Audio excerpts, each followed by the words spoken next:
Этим все доказал. Один из самых титулованных бойцов Казахстана. А подарок, вообще такой приятный подарок. Я в нем не сомневался, конечно, но было неожиданно. Да, шоколад тоже подарил казахстанский такой чистый. Ну, вы пробовали, наверное, когда-то? Да, я раньше пробовал, но пока мне нельзя, потому что у меня восстановление, все такое. Он сам прекрасно это понимает. Как настроена бой на завтрашний?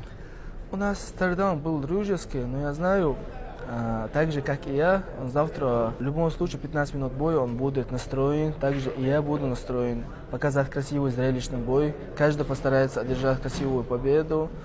Раздельным решением судей победу одержал and your winner by split decision, Кайрат Казах! Вот так вот Кайрат Ахметов выигрывает в этом противостоянии. Раздельным решением оформляет 28-ю победу в карьере.